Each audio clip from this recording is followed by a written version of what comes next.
Okay, mapagpalang araw po sa inyong lahat mga kapatid at mga kababayan sa pananampalataya at sa mga kaiba yung pananampalataya natin, magandang araw po sa inyo.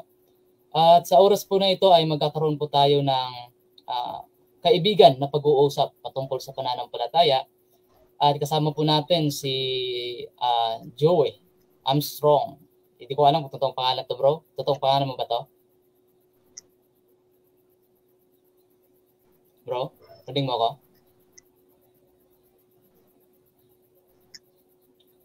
Siya po ay isang membro ng INC dito sa Pilipinas.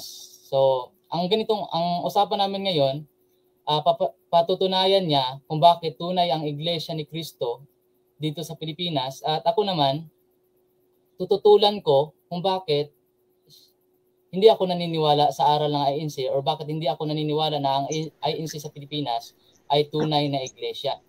So kasama po natin si Billy Joey Armstrong para tindigan po ang kanyang pananampalataya. At ang usapan po na ito ay hindi po to away. Ito po ay pag-uusap sa pananampalataya. Kung mayroon man pong di na pag-agrihan na doktrina, ay nawa hindi maging dahilan yun para kapuutan natin ang isa't isa. Sapagkat hindi po tayo dito nakipag-away physical. Ang kaaway po natin dito ay spiritual. Ano ba ang tunay na aral na ating dapat tanggapin? So, Bro Billy, Joey. Bro Joey, pwede ka na mag-umpisa bro sa paliwanag mo. Ako po ay hindi masyadong bihasa or hindi po ako masyadong sa Biblia. Pero yung nalalaman ko, i-share ko lang po. Bali, ganito po. Yung Iglesia ni Cristo po kasi, si Cristo po yung nagtatag ng iglesia. Batay sa Mateo 16:18 na sinasabi ni Cristo, itatayo ko ang aking iglesia. Kaya po, hindi po marapat na tawaging iglesia ni Manalo. Kasi po, malinaw po na sinasabi na iglesia ni Cristo. Kasi yung sinasabi po kasi ng iba, kaya po tinatawag nilang iglesia ni Manalo. Kasi nga po, ang kamanalo po yung nakita nila na nagtaguyod ng aral dito sa Pilipinas. Pero hindi po iyon totoo. Kasi po, si Cristo naitayo na ng Panginoong Hesukristo ang iglesia. Si Kamanalo, ipinagpatuloy niya po yung aral dito sa Pilipinas at narehistro ang Iglesia ni Cristo noong unang digmaan, July 27, 1914. Si Kamanalo po ay nangaral at nagparehistro. Hindi po siya ang nagtatag. Pinarehistro niya po ang iglesia sa pamahalaan. Ngayon, paano po natin sasabihin na kay Kristo po talaga tong iglesia na to? Kasi nga po, hindi ko lang po alam kung ano yung talata na sinasabi ni Kristo na at meron pa akong hindi sa kulungang ito. Sa mga tweet, yung sa sinabi ni Kristo na yon, sa future pa, sa darating pa na panahon. Kasi nga po, yung unang bayan ng Diyos ay natalikod. Natalikod po yung unang bayan ng Diyos. Kaya po nawala yung tunay na aral na si Kristo at ang mga apostol ang nagpangaral ng Ebanghelyo. Kaya po dahil natalikod ang unang bayan ng Diyos, kaya nawala po yung mga sumunod kay Kristo. Pero may sinabi po si Kristo kasi alam niya kasi matatalikod nga yung unang bayan ng Diyos. Pastor, sabihin mo lang sa akin kung cut off na ko para maghinto. Ikaw po, depende mo bro kung tatapusin mo or ano, kasi binigyan kita ng oras para magsalita. Pag natapos ka na, saka ako Sige. Okay, sige. Tapos, saan na ba yan? Kaya natalikod yung unang bayan ng Diyos dahil napatalikod ang unang bayan ng Diyos kaya nawala yung unang bayan ng Diyos. Kaya nga may sinabi si Kristo na meron pa akong ibang tupi sa kulungang ito. So ibig sabihin sa hinaharap kailan ba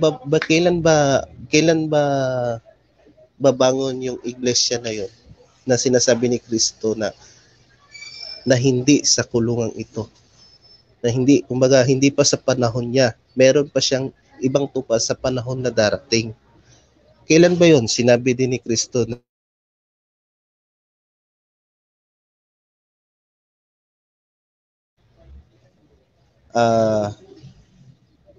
ano ba yon? At mga karirinig kayo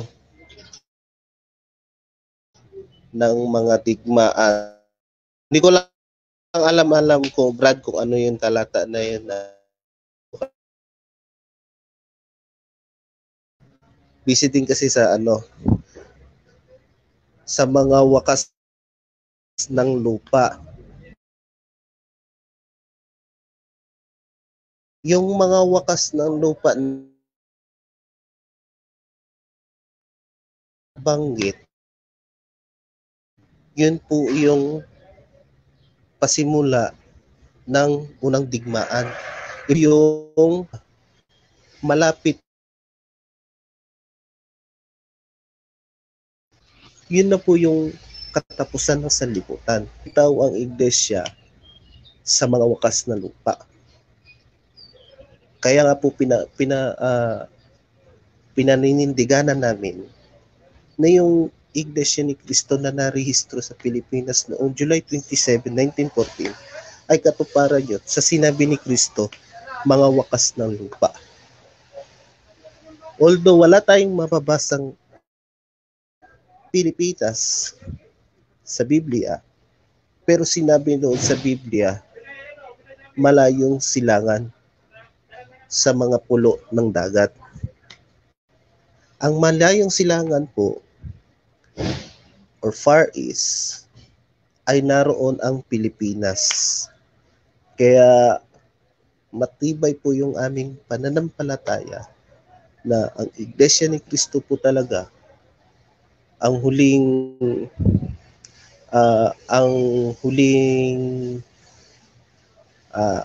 Iglesia ni Cristo po talaga ang tama at maliligtas pagdating ng araw ng paghuhukom. Salamat po.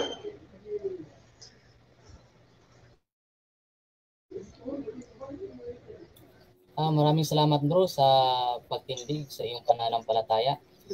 Ito po yung tanong ko bro. Ito po yung tanong ko. Sige, Brad. Ginamit niyo po yung Matthew 16:16 kung di po ako nagkakamali. Sa Matthew 16:16 ang sinabi dito, I will build 16-18 yung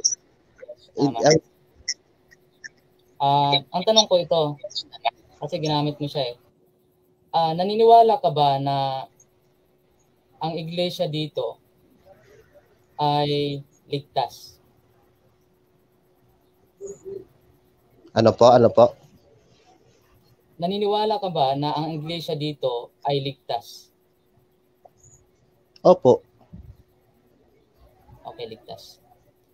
At ang iglesia dito ay tumutukoy sa mga mananampalataya, tama po ba?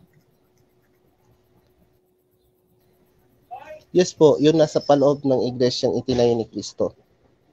Okay.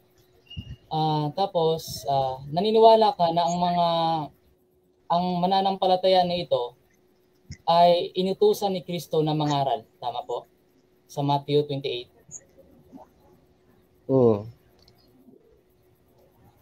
Tama po ba? Apo. Ngayon, ang sabi dito ni Kristo, go ye therefore and teach all nations, baptizing them in the name of the Father and of the Son and of the Holy Ghost, teaching them to observe all things whatsoever I have commanded you. Lo, I am with you always, even unto the end of the world. Ang sabi dito, si Kristo ay maging kasama nila kahit sa katapusan pa ng mundo. So, ibig sabihin, hindi matatalikod ang iglesia ng Diyos kasi si Kristo ay kasama mismo ng iglesia na kanyang inutusan. So, sa ngayon, ang tanong ko bro, sino ang paniniwalaan mo? Yung aral na natalikod ang iglesia ni Kristo? Or itong sinabi ni Kristo na siya ay maging kasama ng iglesia maging sa katapusan ng mundo? Okay po. Ang paniniwalaan ko po, yung aral ng Diyos. Kasi meron pong talata ng Biblia na sinasabi na natalikod ang unang bayan ng Diyos. Ay, wala kaya nga po nawala eh. Kaya nga po may lumitaw na mga pulaang mga aral. Sa tingin ko po yung binasa nyo sa 1 Timothy yun, chapter 4. Tignan natin ha. Ano po? Yung tinutukoy niya ata na natalikod ang iglesia, yung sa Matthew chapter 4 verse 1, now the Spirit speaketh expressly that in the latter times some shall depart from the faith. Yun po bang tinutukoy niyo? Hindi din po kasi ako sure kung anong talata eh. Pero basta meron po kasi, di ba, ayaan nyo Pastor, ayaan mo Brad pag kung paintulutan mo ulit ako makapag-debate tayo ulit, mag-aano ako ng magre-ready na ako. Kasi yung ganito kasi hindi tayo dahil hindi naman kasi talaga ako bihasa. So, di bale kung paintulutan mo kung sa next debate, i-ready ko yung mga Ito nga sabi dito ni Kristo. Pero patutunayan ko po yan sa sunod na debate natin na ang unang bayan ng Diyos ay natalikod. Kaya nga po may lumitaw na mga bulaang mga ngaral at nailigaw na. Sa panahon ba ng mga apostol, may mga bulaang mga ngaral o wala? Meron din po. So, ibig sabihin pala, kahit sa mga panahon ng mga apostol, may mga bulaan ng mga ngaral. Meron po. So, pinapaniwalaan mo ba itong sinabi ni Kristo na siya ay maging kasama ng iglesia kahit sa katapusan ng mundo? Opo. So, kung pinapaniwalaan mo ito, bakit ka naniniwala na natalikod ang iglesia kung pinapaniwalaan mo itong sinabi ni Kristo na siya ay maging kasama ng iglesia? Diyan sa talata po na yan na ang sinasabi kasama ni Kristo ang iglesia hanggang sa katapusan kasi kanya nga po yung iglesia. Siya nga po kasi nagtayo ng iglesia. Kaya nga po sinabi niya na kasama niya ang iglesia, ang bayan ng Diyos. Kasi sa kanya nga po yan, kaya sasamahan niya. Kapag sinabi pong kasama niya ang iglesia hanggang sa katapusan ng mundo, matatalikod pa ba yan kung kasama nila si Kristo? Kasi ganito po, Pastor. Nung yung unang bayan ng Diyos, natalikod po kasi yung unang bayan ng Diyos. Tapos yung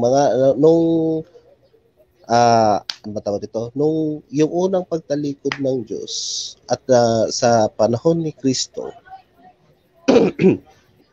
hindi na po matatalikod yun kasi nga po yun kaya nga po sinabi ni Kristo na meron pa niya siyang ibang tupa na hindi sa kulungan. Yun na nga ang tanong ko bro, kasi yung naniniwala ka ba na nagtayo si Kristo ng iglesia? Naniwala ka naman doon, di ba? At ang sabi dito, si Kristo ay maging kasama ng iglesia kahit sa katapusan pa ng mundo. Ibig sabihin, hindi po matatalikod. Kasi kasama siya eh. Hanggang siya ay kasama Opo, ng iglesia opo, kahit hanggang sa katapusan ng mundo. Yun po ang sabi ng opo, Panginoon. opo, opo, So Pastor. paano siya Pero ganito po. makatalikod kung kasama naman nila si Kristo? Ibig Pero, sabihin, hindi tupad ang sinabi sige, ni Kristo. opo, Pastor.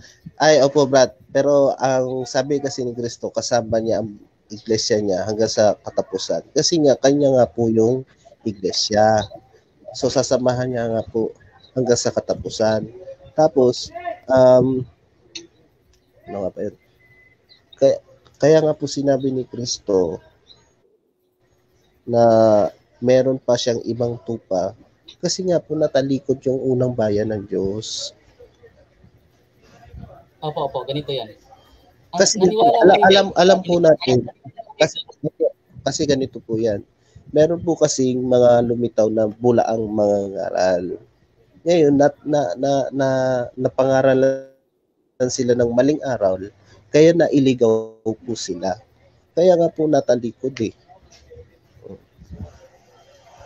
Okay, so nagkamali si Kristo sa kanyang sinabi na siya ay maging kasama ng iglesia kahit sa katapusan ng mundo No, kaya hindi po natalikod. siya nagkamali.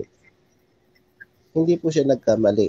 Kasi po, kanya po yung iglesia na yan. Kaya nga po sasamahan niya eh. Sasamahan niya hanggang sa kapusan eh. Alam mo, ang tao po kasi, mahina tayo eh. 'Di ba?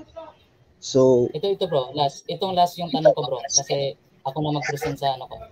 Sabi mo, sige. sasamahan niya ang iglesia kahit sa katapusan ng mundo. Pag sinabing katapusan ng mundo, magpawalang hanggan yon. Iingatan niya ang kanyang iglesia. Pero bakit natalikod kung iningatan naman pala niya? Kasi nga po, Yan, ganito. May lumitaw nga pong mga bulaang mga ngaral. At pagkatapos, alam naman natin si Kristo nung namatay siya, pati mga apostol na namatay. Ngayon, bumangon yung mga bulaang mga ngaral. Ngayon, naitalikod sila sa maling aral. Kaya nga po, nawala yung unang iglesyang itinayo ni Kristo. Kasi nga po may mga bulaang mga ngaral. Kaya po natalikod ang bayan ng Diyos. Kasi alam po natin yan sa history, alam po natin yan na yung mga hindi sumasampalataya, kasi malalaman po natin yan kung talaga totoo yung aral ng isang samahan. Kasi kung ano yung itinuro ni Kristo, yun din po yung itinuturo dapat nung samahan na yun kung kay Kristo. Diba?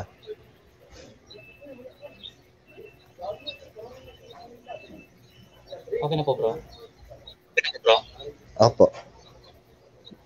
Sige, ako na yung mag-present. So,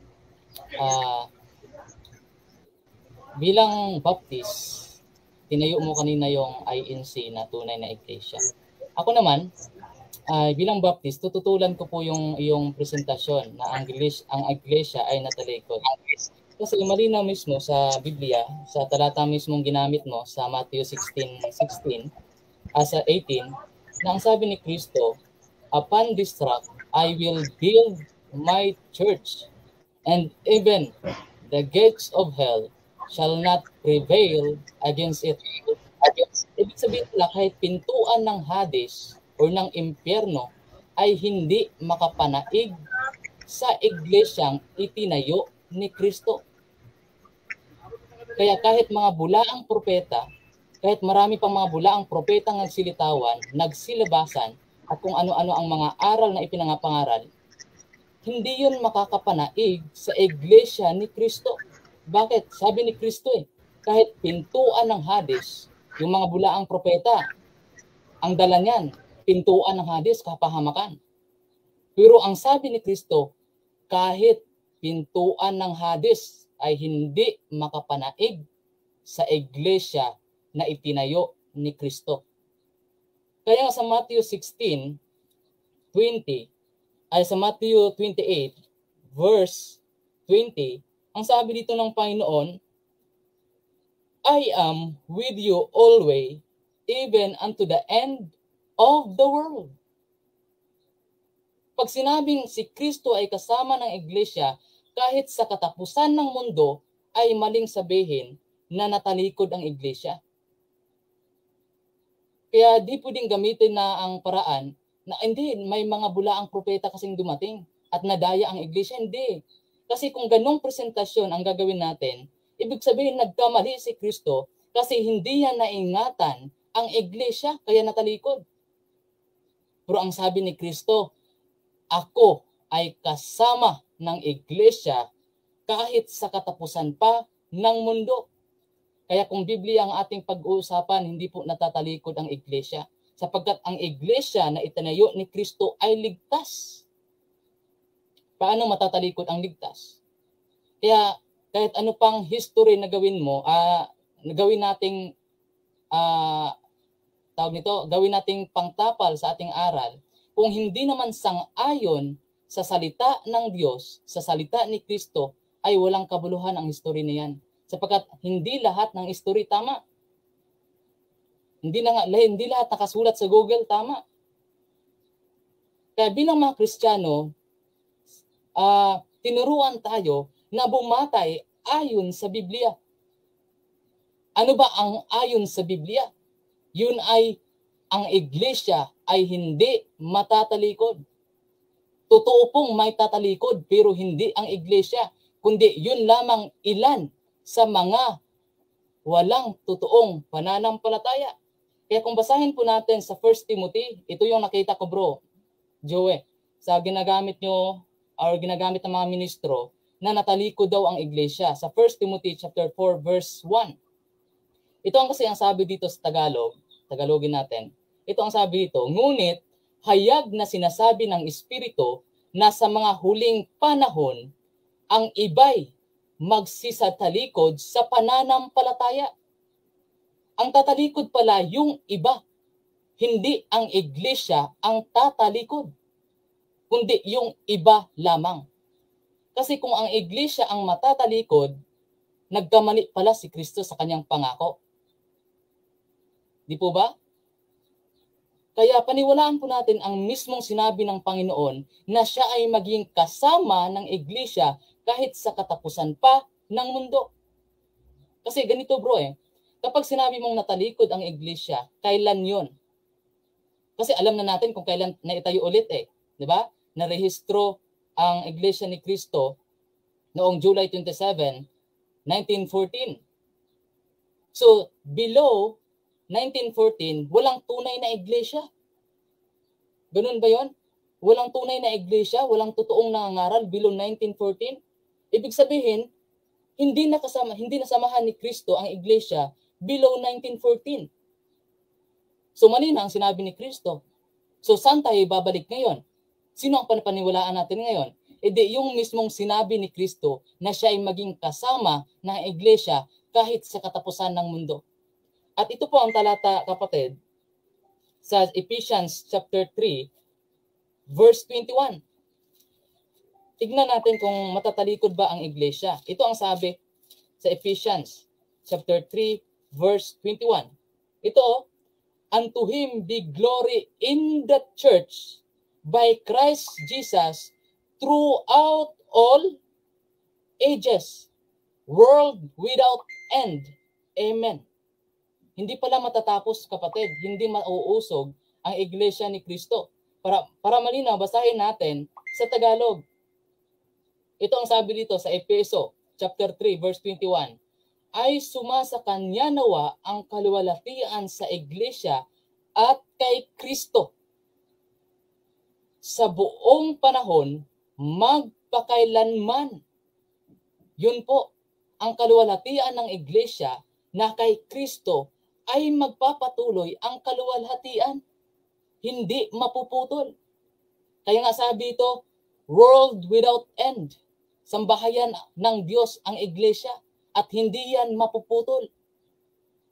Now, sinabi mo kanina, kapatid, na sinabi mo na hindi si Manalo ang nagtayo ng iglesia dito sa Pilipinas sapagkat ito lamang ay sinabi mo kanina na hindi si Manalo ang nagtayo. Nasulat ko yun eh. Hindi si Manalo ang nagtatag pala, sabi mo. Ang sabi dito sa ang sabi dito sa pasugo nyo, Agosto, September 1964, kailan napatala sa pamahalaan or nahirestro ang Iglesia ni Cristo sa Pilipinas? Ang sagot, noong Hulyo 27, 1914.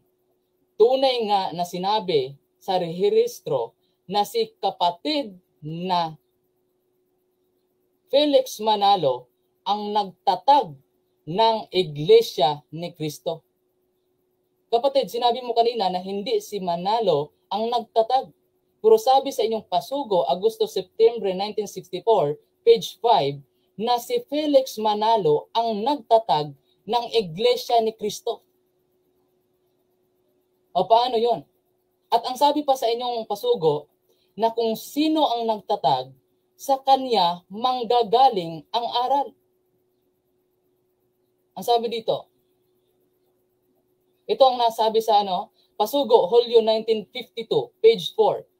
Kung ang babatingan ng pag-uusap ay ang nagtatag, si Felix Manalo nagtatag, dapat sa kanya or dapat na siya ang may-ari ng itinatag. At sa kanya manggagaling ang mga aral at turo na ipinapatupad. Sabi mo kanina, hindi si Manalo ang nagtatag. Pero sabi sa inyong pasugo, si Manalo ang nagtatag. At dahil si Manalo ang nagtatag ng iglesia dito sa Pilipinas, saan nanggaling dapat ang aral? Hindi sa nagtatag. Yun ang sabi sa pasugo, Hulyo 1952, page 4.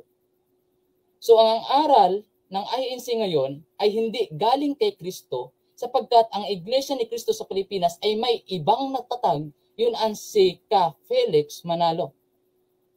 Yun po kapatid. Malinaw na nagtatag si Ka Felix Manalo dito sa Pilipinas ng Iglesia. At saan ito nakalugar? Ang sabi sa Securities and Exchange Commission that the central office of the corporation shall be established in Sitio Punta,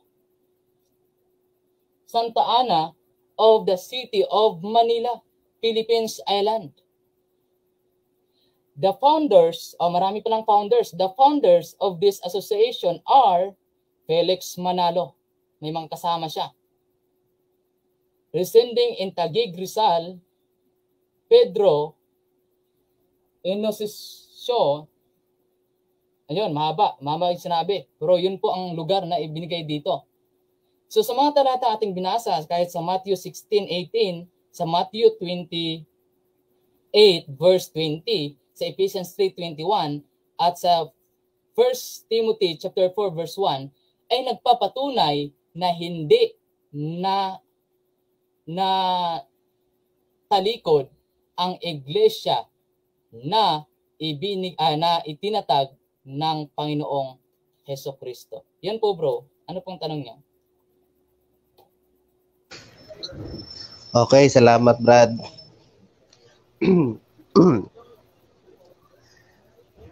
Ang unang tanong ko Brad, kung ang Iglesia ni Cristo ay hindi ang tunay, sino ang tunay? Ang tunay ay yung itinatag ni Kristo. Ay ito sagot ko. Mayroon dito. Ito ang sagot ko Kasi yun yung tanong mo ayon sa pasugo, June 1971, page number 10, do we claim membership in the first century of Christ? Sabi dito, no, hindi. Neither do we ask you to do that. Neither do we ask you to do that. So, hindi pala ang Iglesia ni Cristo ang member doon sa itinatag ni Cristo doon sa Jerusalem. Kaya Brad, kung hindi ang Iglesia, Kung hindi ang Iglesia ni Cristo ang tunay, sino? Sino? Hindi yung totoong iglesia na ligtas. Kasi Sino ang nga po iglesia naman sa sino? Matthew 16:18 ay ligtas na mananampalataya. Kasi pag sinabi kasing Brad, pag sinabing iglesia, hindi yan tumutukoy sa sekta. Kung Biblia ang pag-uusapan natin, hindi yan tumutukoy sa pangalan ng sekta, kundi tumutukoy sa mga ligtas na mananampalataya.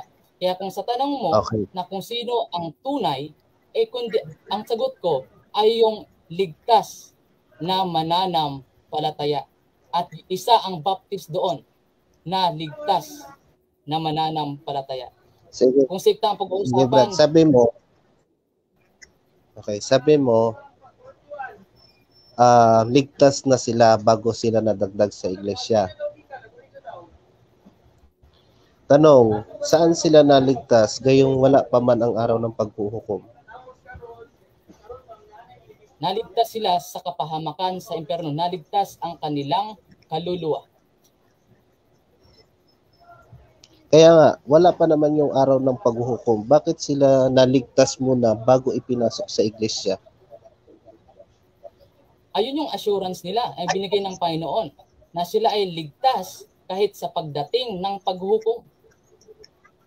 Assurance yun ibinigay sa iglesia.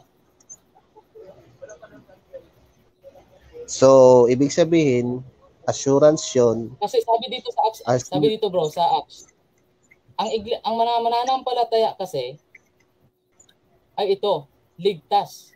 Sabi sa Gawa chapter 2 verse 47, ito ang sabi dito na nangagpupuri sa Diyos at nangagtatamo ng paglingap ng buong bayan at idiniragdag sa kanila ng Panginoon araw-araw yaong mga nangaligtas. Kaya ang iglesia ni Cristo ay samahan ng mga ligtas na mga mananampalataya. Hindi po yan tumutukoy sa pangalan ng sekta. Yan po bro. So, ibig sabihin, yung mga maliligtas nasa iglesia ni Cristo. Ang maliligtas nasa iglesia ni Cristo? Of course, ang maliligtas ang nasa iglesia ni Cristo na tumutukoy sa mga ligtas na mga mananampalataya at hindi tumutukoy sa sekta or sa sekta noong 1914 na itatag. Yan po bro. Okay. Naniniwala ka ba, Brad, na ang kawan ay ang iglesia ni Cristo? Yes, sapagkat ang kawan ay tinawag na iglesia ni Cristo na siyang mananampalatayang ligtas at hindi tumutukoy sa sekta na iglesia ni Cristo 1914 dito sa Pilipinas. Yun po. Sige. Kung hindi sekta yung sinasabi mo na hindi sekta yung iglesia ni Cristo, anong talata ng Biblia mababasa na sinabi na hindi sekta or religion yung iglesia ni Cristo, yung iglesia? Anong talata po? Una-una, sa panahon ng mga apostol ay wala pa namang sekta bro. Walang sekta at ito ipakita ko sa iyo na tumutukoy yan sa mga mananampalataya. Ito ha, mula sa Biblia hinahanap mo ha. Pero naniniwala ka ba, Brad? Wala ka Sagutin ba, ko muna Brad, yung na may tanong mo. relihiyon? Sagutin ko muna yung tanong mo. Churches.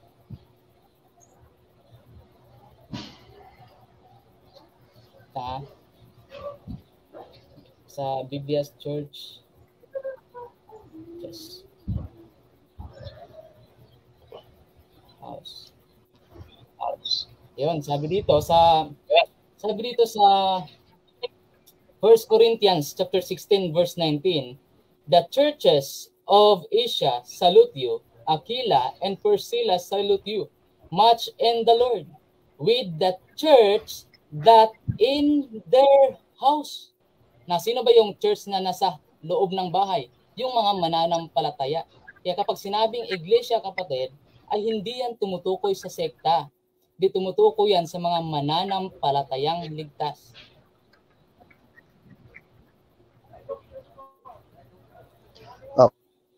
Okay, sige.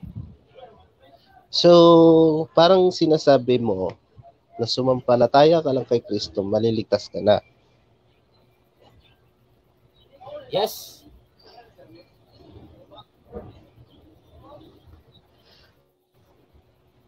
So, Kasi ibig bro, sabihin, yung mga mananampalataya, kung ano babasahin po ano natin pang, yung Acts. Kasi bro, ito bro, malinaw kasi ang tanong mo, parang sinasabi ko na sumampalataya lang kay Kristo, ligtas ka na. Yes, kasi yung mga mananampalataya, bago na idagdag sa Panginoon, ay ligtas na, gaya nating binasa kanina sa Acts chapter 2, verse 47. okay, sige. Yung sinasabi ni Kristo na ako ang pintuan, sino mang pumasok sa akin ay siyang maliligtas. Sumasang-ayon ka ba Ayun, sa malinaw. talata na iyon? Yan ay sinulat sa John chapter 10, okay? Ako ang pintuan. So, hindi sinabi dito na ang kanyang iglesia ang pintuan, kundi siya ang pintuan. Ang sino mang pumasok sa kanya ay maliligtas. Paano pumasok para maligtas ka? Ito ang sabi dito. Ito ang sabi kung paano pumasok. Hindi po sinabi dito na sumapi ka sa iglesia para maligtas ka. Kundi pumasok ka sa pintuan. Sino ang pintuan? Si Kristo ang pintuan para makapasok ka sa iglesia. Ito sa chapter 10 verse 9. Ito ang sabi dito, I am the door. By me, if any man enter in, he shall be saved. Na, paano pumasok? Sa paanong paraan pumasok sa katawan ni Kristo para maligtas? Ito ang sabi sa John 3:16. For God so loved the world that He gave His only begotten Son, that whosoever believeth in Him should not perish, maliligtas, but have everlasting life. Ang pintuan pala, ang kaligtasan pala, Okay. hindi pagsapi sa iglesia, kundi pagpasok sa tamang pintuan, yun ay ang pananampalataya sa Panginoong Di ba Jesucristo. sabi po sa talata, di ba sabi po dyan sa talata, ako ang pintuan, sino mang pumasok sa aking kawan ay siyang maliligtas. Yes. Ang sinabi bro, si Kristo Ano ang po ba pintuan. yung kawan? Anong tanong bro? Ano po ba yung kawan na binabanggit ni Kristo batay sa Gawa 20:28? Di ba Iglesia ni Kristo? Yun po yung tinubos ng kanyang dugo. Yes, ang iglesia ay tinubos ng kanyang dugo. Pero, ito bro, bago ka makapasok sa iglesia, naligtas ka muna ayon sa binasa natin sa Acts 2 verse 47. Kaya ang sabi dito ni Kristo, I am the door, by me, sa pamamagitan niya, by me, if any man enter in, ye shall be saved. Ang pagpasok sa iglesia ay hindi ano sa pagsapi, kundi sa pananampalataya si kay Kristo sapagkat siya ang pintuan upang makapasok ka sa iglesia ni Kristo. Kaya nga, Brad, ano pang dahilan para pumasok dun kay Kristo ngayong naligtas ka na? Okay, ito ang dahilan, Brad. Ito, basahin ko ang dahilan. Bakit? Ano ang dahilan? Bakit papasok pa tayo sa iglesia ni Kristo? Ito po, para ma-observe natin ang iba pang katuruan ng Diyos para matuto tayong lumakad ayon sa kanyang katuwiran. Ito po ang sabi dito sa Matthew 28 verse 20. Teaching them to observe all things whatsoever I have commanded you. Yun ang sabi. Ayun pala, para maidagdag sa iglesia, para maituro pa ang ibang aral ng Panginoon. To observe all things, hindi para maligtas, kundi to observe, para ma-observe pa ang ibang aral. Kasi kung hindi ka naman talaga, hindi ka papasok sa iglesia, hindi ka sasama sa mga pagtitipon, paano ka makapag-observe sa ibang aral? So ibig sabihin, pagtitipon, ibig sabihin, may samahan. Called out assembly, yun yung church. Hindi yun sekta ha. Called out assembly, pagtitipon, pagsamba sa Panginoon. Yun ang church. Ano po ba ang kahulugan ng church? Papa, ano po yan? Ano po bang kahulugan ng church? Kung pagbabasihan natin sa Biblia, called out assembly. Ecclesia. Oh. Pagtitipon. So ibig sabihin, Mga mananampalataya kay ito Kristo. po ay pagtitipon, ibig sabihin, ito po ay may samahan. Now, bakit niyo po sinasabi na hindi po ito ay sekta? Ay, hindi po yan sikta, kapatid. Kasi pag sinabing church, maraming meaning yan. Halimbawa, pag sinabing iglesia, maraming meaning. Una, iglesia, establishment. Pangalawa, pagtitipon. Okay? Pangatlo, yung mga mananampalataya. Now, sa iglesia, pag sinabing iglesia, tumutukoy yan sa mga mananampalataya. Ngayon, ang mga mananampalataya, they are commanded to sila ay inutusan na magsama-sama para luwalhatiin ang Panginoon. Kaya nga sabi sa Hebrews 10:25, forget na, buksan natin para mabasa natin, ha. Hebrews 10:25. Kung di ako nagkamali. Yun, not forsaking the assembly of ourselves together. Yun po ang inutos sa iglesia. Hindi naman yung sekta kundi inutusan lamang sila na magkatipon-tipon.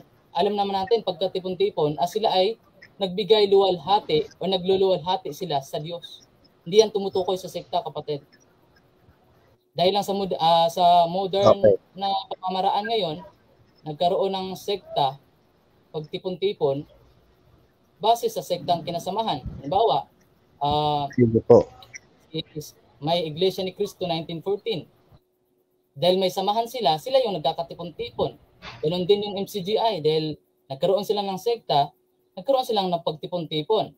Ngayon, sa Iglesia ni Cristo na tumutukoy sa mga mananampalataya, sila ay inutusan na magkatipon-tipon.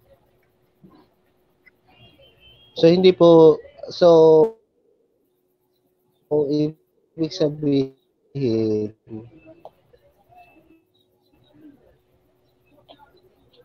kasi hindi naman pwede hindi naman porket may samahan ay iglesia na agad Diba? Maraming sinasabing samahan ngayon, mga tao gama, mga fraternities, samahan yan Ibig sabihin, iglesia ba yan sila? Nagkakatipon-tipon din yan sila Pag sinabi kasi iglesia ni Cristo, pagmamay-ari niya mismo yung mga mananampalataya. Pagmamay-ari niya. Pag sinabing iglesia ni Cristo, tinawag siya na iglesia ni Cristo kasi sa kanya Ligtas nga yun Kasi sa kanya. Sige, Brad. Diba sabi mo, yung tunay mananampalataya, iglesia ni Cristo. Diba? Yes. Now, bakit yung pangalan ng samahan nyo i-baptist at hindi iglesia ni Cristo? Ay, lumayo na po tayo sa topic, Brad. Ang topic natin ay patutunayan mo na ang tunay na iglesia ni Cristo sa Pilipinas ay natalikod. Ngayon, kung gusto mong ibang topic, sa susunod natin yan na topic kung bakit baptist ako. Okay? Patunayan mo muna dito ngayon okay. Ang iglesia ni Cristo ay tunay. Kasi nga po, yun po yung nakalagay sa hula ng Biblia. Kasi nga po, ang sabi ni Cristo nga po, lilitaw, magkakaroon ng isang sugo sa mga wakas ng lupa at lilitaw sa malayong silangan. Kaya nga po na ninindigan kami ng Iglesia ni Cristo po ang tinutukoy ng Biblia. Sabihin na natin hindi sikta, pero yung sabihin natin, sige, tanggapin po natin yan sinasabi mong hindi sekta. Sige. Pero yun po yung samahan namin. Iglesia kami ni Cristo. Kaya nga po naninindigan kami na ang Iglesia ni Cristo na lumitaw sa Pilipinas, ikatuparan po yon ng hula sa mga wakas ng lupa. Muling lilitaw ang Iglesia ni Cristo.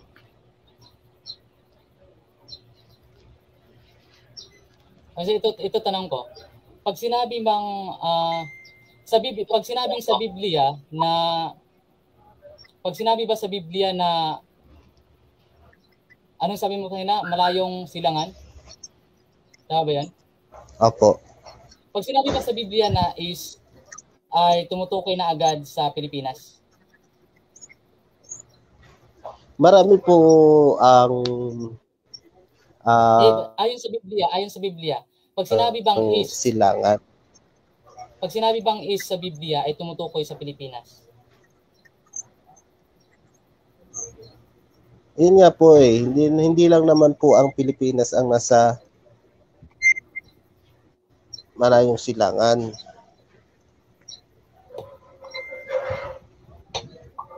So hindi po pala kayo sigurado na kapag east ay tumutukoy agad sa Pilipinas. Kasi dito, halimbawa pero may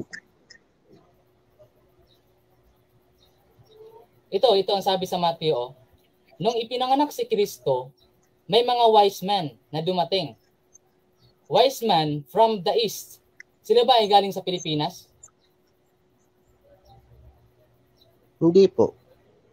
Oh, hindi. So hindi pala pag sinabi gaya nga po na sinasabi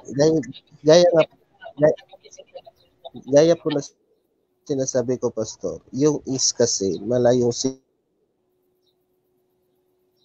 ano po 'yan? Po namin natitiyak. Paano po natin? Kasi nga po, Brad, yung malayong silangan, hindi lang po ang Pilipinas ang napapabilang, marami, di ba? Sige, ito na lang. Kung hindi mo natitiyak, kung natitiyak mo, paano mo natiyak na ang Pilipinas or kayo ang tunay? Kasi yun yung topic natin patuturahin mo ikaw ang tunay. O kayo ang tunay. Okay. Sige.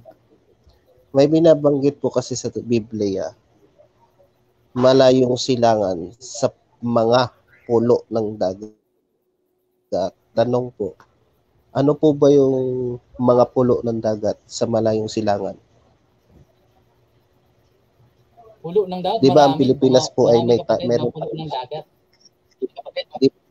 Di ba ang Pilipinas po tayo ang pinakamaraming pulo ng dagat, 7,100 kung hindi ako nagkakamali.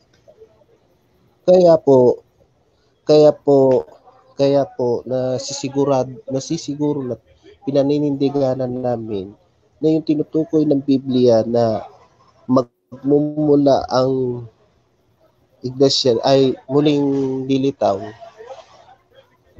ang Iglesia ni Cristo sa mga huling araw sa bansang Pilipinas. Kasi po ang sabi sa Biblia, malayong silangan sa mga pulo ng dagat. Ang Pilipinas po ang pinakamaraming pulo ng dagat. Saan mo kinuha ang talata na yan, bro? Saan mo kinuha? Sa Isaiah ba yan? Yung hindi ko lang kasi basta ang sinabi po kasi sa Biblia, malayong silangan sa mga pulo ng dagat. Kasi ang Pilipinas po, sang-ayon ka ba, Brad, na ang Pilipinas ay maraming mga pulo? Pag marami, higit sa isa. So, hindi lang naman yung Pilipinas ang may higit ng isang pulo. Pero ano pong mas marami? Wala naman pong sinabi na mas marami doon galing. Di ba kasi kaya nga, pero may kasi binabanggit doon mga. Ipakita mo yung talata na ginagamit mo para matignan natin. Wait lang ikuan ko sa ako na. Wait lang, search ko Sige. Paano ba to? Sige. Wait lang. Search ko muna, brada. Dali lang.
Ba't nag-out?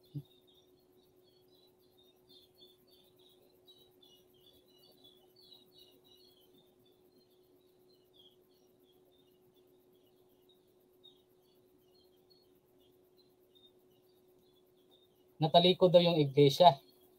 Binasa natin yung Matthew 28 verse 20. Ang sabi doon, hindi naman pala tatalikod yung iglesia, kundi sasamahan ni Kristo kahit sa katapusan ng mundo. Pero pinagpupamilit niya pa rin yung natalikod daw ang iglesia. Yung pinagpupumilit niya pa rin. Kahit malinaw na sinabi ng Biblia na ang iglesia ay magpapatuloy kahit sa katapusan ng mundo. So, kung Biblia ang ating pagbabatayan, hindi po natin ilalayo sa konteksto at hindi po natin ilayo sa katotohanan. Kapag sinabi ng Biblia na ang iglesia ng Diyos ay magpapatuloy, hindi matatalikod. Kasi ang nangako dyan, Diyos ang nangako eh. Panginoon ang nangako. So bakit natin sasabing matatalikod kung Diyos mismo ang nangako na ang kanyang iglesia ay magpapatuloy sa lahat ng henerasyon? Pag sinabing lahat ng henerasyon, bawat henerasyon, magpapatuloy ang salita ng Diyos. Pero sa aral nila, natalikod ang iglesia ng Diyos. Yan ang kailang aral.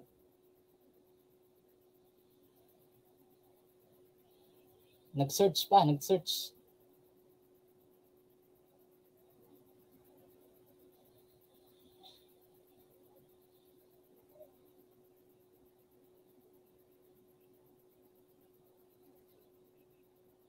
More than 1 hour.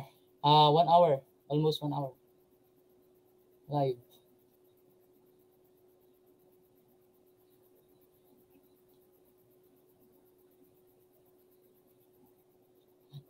Natawa ako kanina sa sinabi niyang hindi daw si Manalo ang nagtatag. Dito pa lang eh. Hindi niya alam eh. Kasi sabi niya, hindi si Manalo ang nagtatag ng iglesia dito sa Pilipinas. Pero ang sabi sa kailang pasugo, na si Manalo ang nagtatag. At sabi niya, at ang sabi dito, kung sino ang nagtatag, dapat sa kanya nanggagaling ang aral. So yung aral pala ng INC, hindi kay Kristo galing, kundi kay Manalo.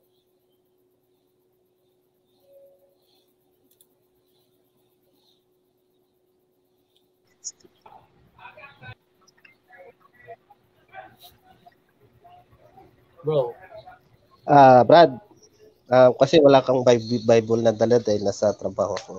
Pwede mo bang mabasa yung, kung hindi ako nagkakamali, Isaiah 24:15? Kung hindi ako nagkakamali. 24:15.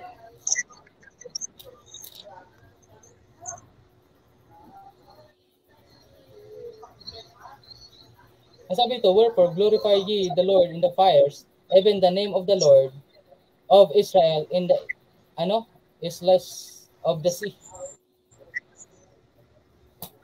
Basahin sa Tagalog. Basahin natin sa Tagalog. Sige, Tagalogin natin.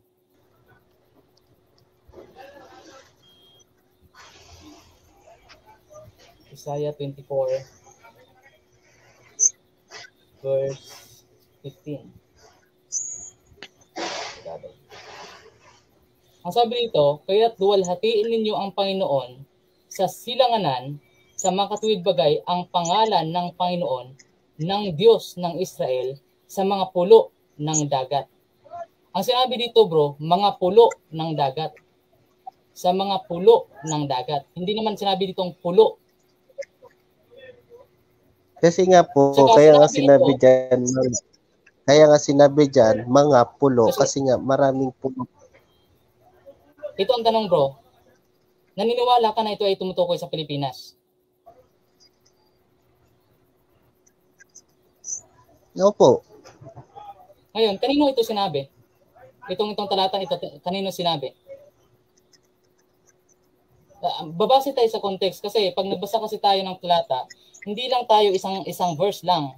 Tignan natin yung context at yung mga pangyayari at sino yung sinabihan.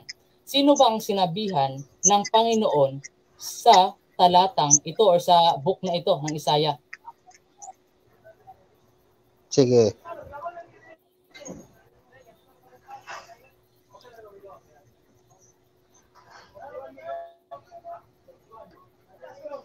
Kasi pag sinabing pulo, mga pulo ng dagat, Pilipinas lang ba may pulo ng dagat? Eh sa Israel, meron din na mga pulo ng dagat Sa Jerusalem. Israel. Hindi, ang ibig ko lang sabihin yan bro. Ang ibig ko lang sabihin bro, kaya nga tinabing mga pulo ng dagat kasi nga marami. Ano ba yung maraming mga pulo ng dagat? 'Di ba ang Pilipinas na nasa malayong silangan?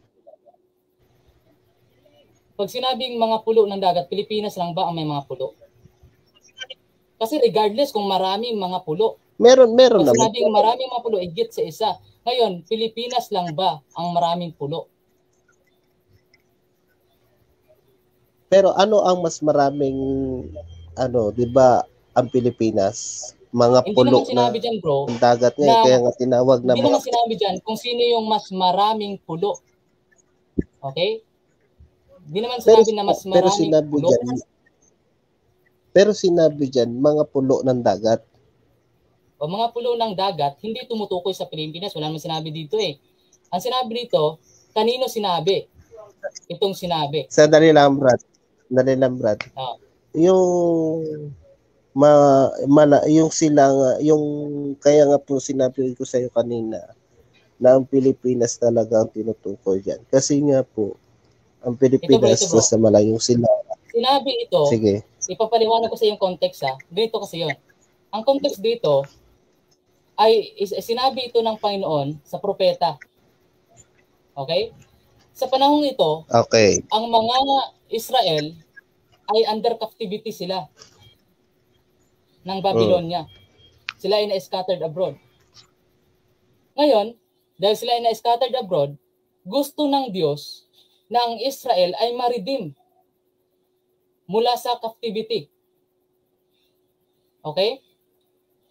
Tapos, dahil sila ay na-captivity ng mga bansa, ang gusto nga ng Diyos ay maibalik sila sa Jerusalem.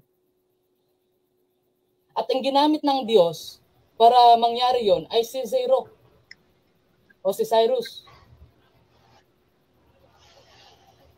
Gets niyo po ang context? Israel kasi ba nasa... Kasi kukuha ka lang ng isang talata at tutukoy agad sa Pilipinas. Pero bakit? Wala bang mga pulo? Wala bang mga pulo? Wala bang mga pulo sa Israel? Hindi, ang Israel ba nasa silangan? Malayong silangan bang Israel po? Ang sinabing malayong silangan dito ay ang Babylon, bro. Basahin natin.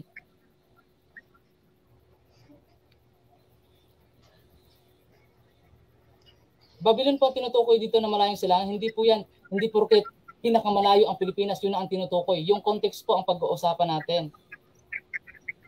Kasi sige, ang sentro ano ba kasi ng sinabi Biblia, dyan? ang sentrong lugar sa Biblia ay Jerusalem. Okay? At kaya nga, yan ang Jerusalem sa ba Babylonia, hindi po yan tinutukoy sa Pilipinas. Kasi babasahin natin yung context ng Isaiah, hindi po talaga tumutukoy sa Pilipinas yan. Sige. Sige, basahin mo. Alin? Sige, basahin natin Sa Isaiah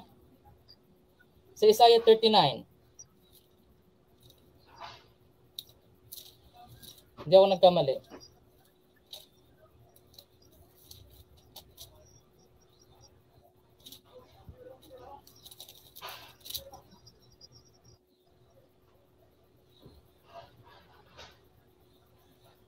Isaiah.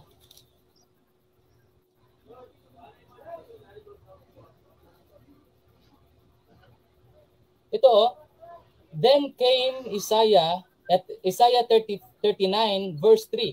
Then came Isaiah the prophet unto the king Hezekiah and said unto him, What said this man? And from whence came they unto thee?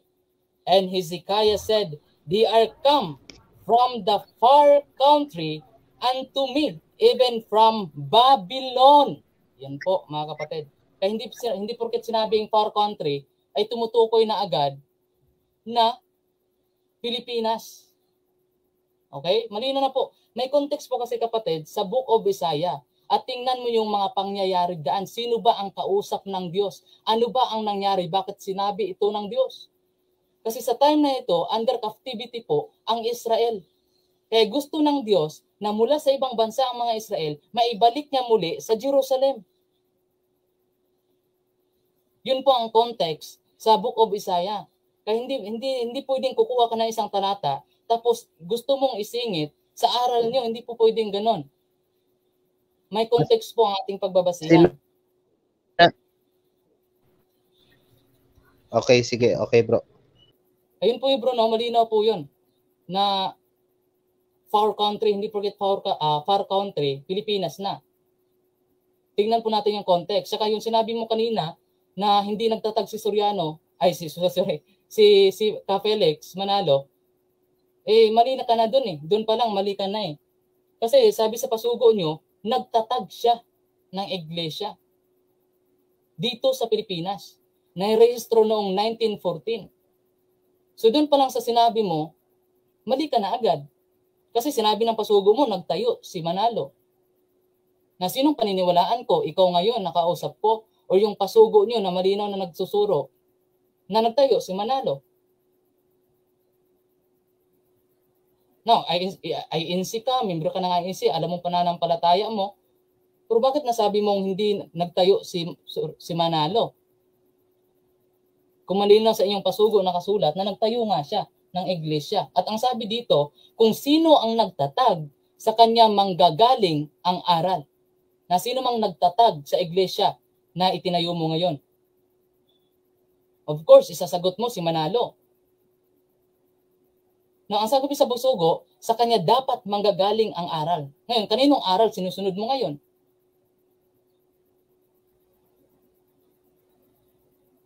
See? Pag logic kasi, yung logic na makatotohanan, na mabubuksan ng ating kaisipan. And tulad niyan, kumuha ka ng verses sa Book of Isaiah, hindi naman tumutukoy sa Pilipinas. Kasi may specific context or a specific time na pangyayari, a specific person na tinutukoy ang Biblia. At ayon sa pangyayari sa Book of Isaiah, gusto ng Diyos na ang Israel, ang bayan ng Israel ay maibalik muli sa lugar ng Jerusalem, Israel. Matubos sila mula sa captivity ng bansa, ng ibang bansa. Kaya nga sabi ng Diyos, igagather ko sila muli mula sa ibang country, from the north, from the south, from the east, from the west. Saan sila titipunin? Sa Israel. Ibabalik sila sa pangakong bayan ng Diyos. Ay, wala na pala.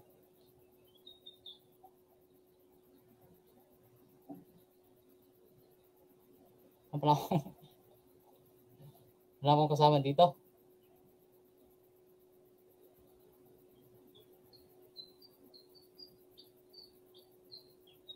Ayun po mga kapatid, no?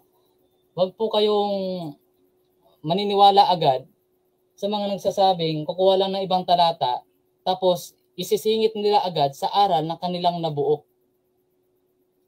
malinaw po sa Biblia ang context ng Isaiah na ang kausap ng Diyos dito ay si Prophet Isaiah. At ang ginamit ng Diyos para tubusin ang Israel mula sa captivity ay si King Cyrus. Yun po yun ang context ng ating kanyang talatang ginamit. So, maraming salamat po sa inyong panunood at pagsubaybay sa page na ito. Kung nagustuhan niyo po ang mga content natin dito, mga videos na ating mga pinopost, ay malaya po kayong mag-follow at mag-subscribe sa ating YouTube channel.